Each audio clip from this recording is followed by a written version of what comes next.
Hello, my friend. It's time for us to meet. If you're from Minas Gerais, congratulations on today's anniversary. 304 years of Minas Gerais. The Italian melody is stuck in my head, right? Viene Sulmar, which gained lyrics and became a kind of anthem of Minas Gerais, perhaps the most vibrant and diverse state in the country. My wife's homeland too.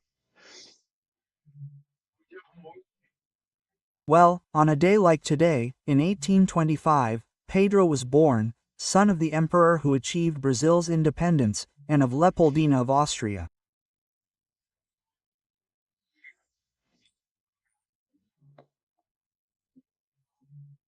Pedro united the Braganza and Habsburg dynasties and was made emperor very early. They even staged a coup, the coup d'état. And he became emperor in 1831, because his father went to resolve matters of domestic politics in Portugal and was emperor for 58 years, almost 60 years, right?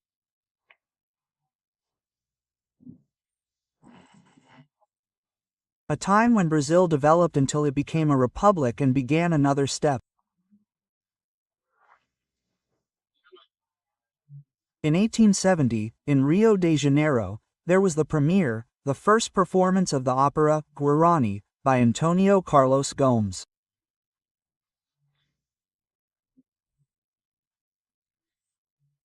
I saw the bust of Antonio Carlos Gomes in the lobby of the Opera House, right, and Alla Scala in Milan, perhaps the most significant, most iconic opera house in the world.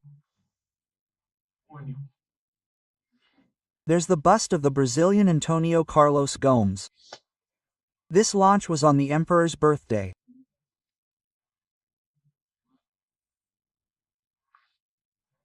The emperor was turning 45, and Antonio Carlos Gomes dedicated it to Pedro I in 1937, on December 2, after the November 10 coup. Getulio Vargas, who had already closed Congress, had already intervened in all states except Minas Gerais, and he abolished political parties.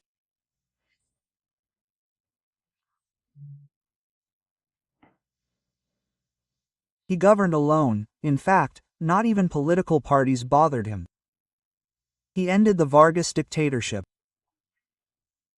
In 1945, Vargas's Minister of War was elected. After deposing Vargas, he was elected President of the Republic by direct vote. The PSD had a majority in the Constituent Assembly that drafted the 1946 Constitution. Well, this is the Constitution. President Dutra always referred to it. Let's see what the little book says. It was his pronunciation. For him, the little book was the secular Bible that guided his government. So let's get to today's facts. Don't forget to sign up. I see on the street, my God, so many people say they follow me that I'm like, I said, but are they really signing up, right? Well, it's impressive. I'm impressed, right? The percentage of people, is sometimes a lift, it reaches 100%. I think they're forgetting to sign up. Don't forget, and at the end, leave a like or dislike. So let's get to today's conversation.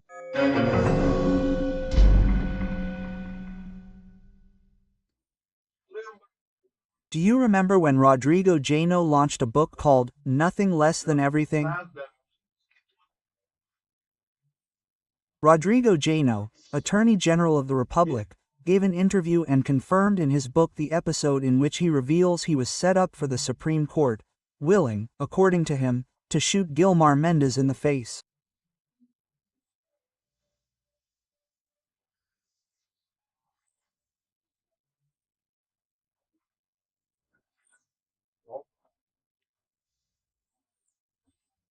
But nothing happened, because now the current Attorney General, gone, has filed the case, arguing that 7 years later, There are no new facts to confirm the crime described in that interview and later in the book itself.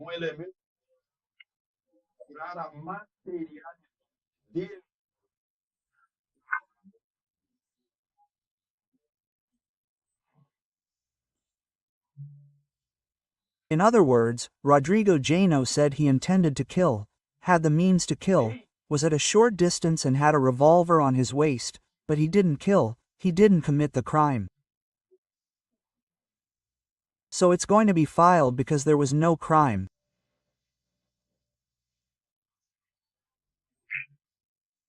You've already made the analogy, right, with the current case, of people exchanging ideas, talking about weapons, just talking, and no one did anything, right, at the time of the execution.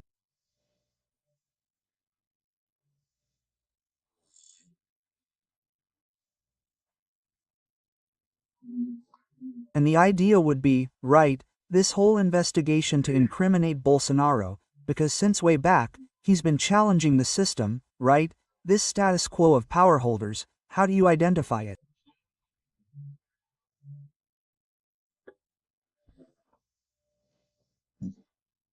The jurist, Raimundo Foro, right? In a book called The Owners of Power, From an Empire, Entering the Republic. And he challenged, roused the masses, right, who were previously used by paternalism and clientelism, and the property of the state, right, they appropriate and appropriate the state, as we see today.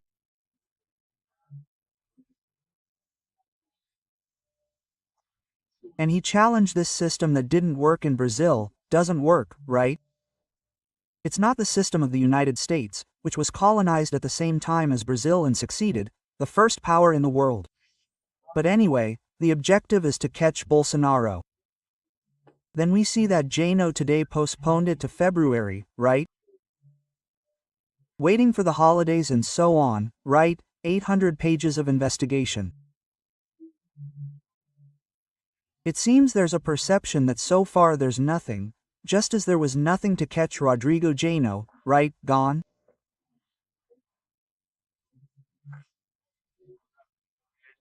It seems they haven't found anything serious that could be turned into a complaint or an indictment against Bolsonaro.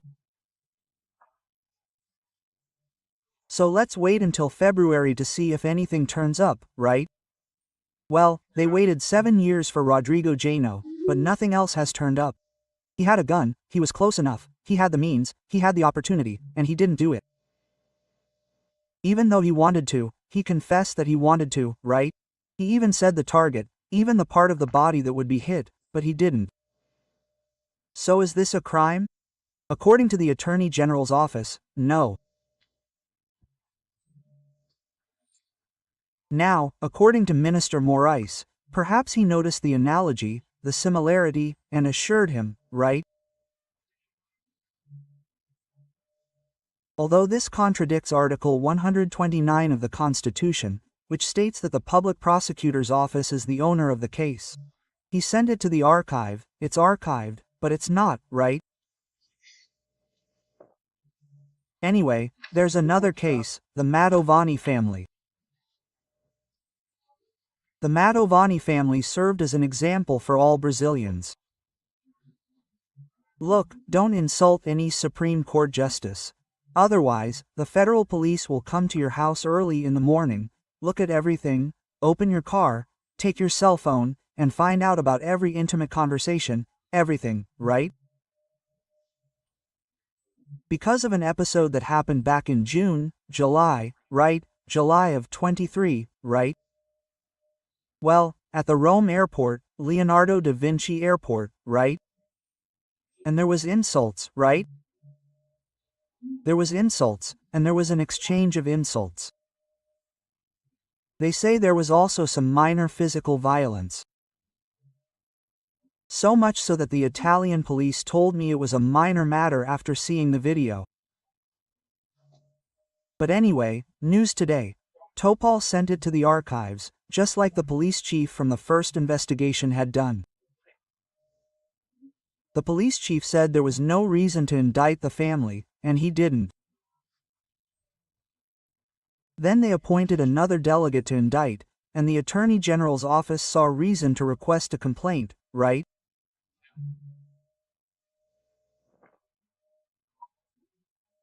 And it was with Toffel, who sent it to the archive, saying it was because of an agreement between the Mantovani family's defense team, right, and the courts or the injured party, apologizing for the crime here. Look.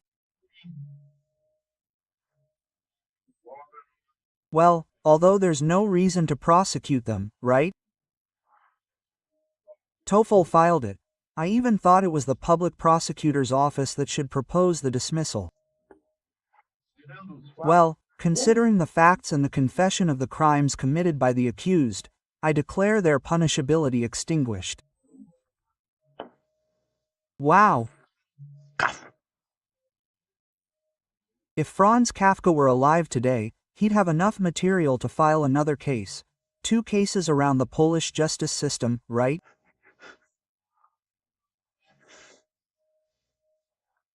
Polish justice, for us to have a certain similarity with the constitution that Getulio Vargas invented there. Well, then, right, now another little issue. The Foreign Affairs Committee, changing the subject, let's get to politics. The Foreign Affairs Committee, Foreign National Defense Committees, by a vote of 14-5, approved a motion of impeachment against First Lady Janja, for a vulgar expression used against Elon Musk, who will be, well, secretary, let's call it, minister, in the Trump administration. Conduct incompatible with the decorum befitting a First Lady. That was last week, but I'm remembering it today because today it was announced that a group of left-wing lawyers, known as Prerogatives, will hold a dinner on Friday in Janja's honor, right, giving her a Maria Rita concert as a gift. Hey, those of my generation, for those of my generation, I inform you that it's Elis Regina's daughter, right? Hey, and Lula and government ministers will be there. Well, anyway, there must be a lot of people there for this, folks. And the dollar remains above 6, insisting, right? It closed at 6, and if that's around 6.06, right? The stock market, in turn, is falling. And we're starting to hear those who regret it on the Wailing Wall. There's one who gave 1 million to Lula's campaign, Ometo, right? Hey, businessman Rubens, Ometo, that businessman, right? Well, at a major event, addressing the future president of the central bank, he says, we're screwed. Well, rising interest rates, public-private partnerships, nothing, infrastructure investment won't happen. This is party politics, not about reducing spending. They don't want to address the fiscal deficit, and the government thinks everything is fine. If anyone has any doubts, ask your bank manager what's going on, what the forecast is for interest rate hikes, inflation, right? What's the feeling about the government controlling its spending, the fiscal imbalance, right? Well, waiting to deliver a shock, maybe it won't be able to come back, right?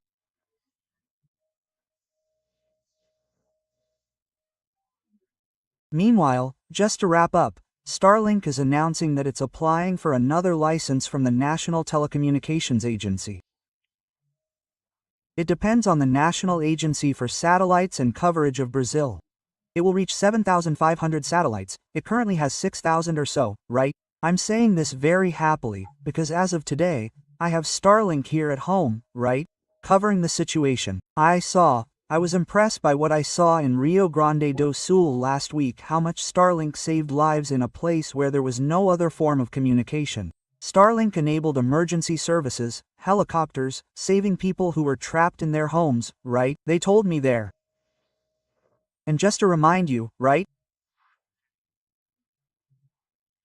Xi Jinping was here with President Lula, and then Britel signed an agreement with the space sale, which means space sale.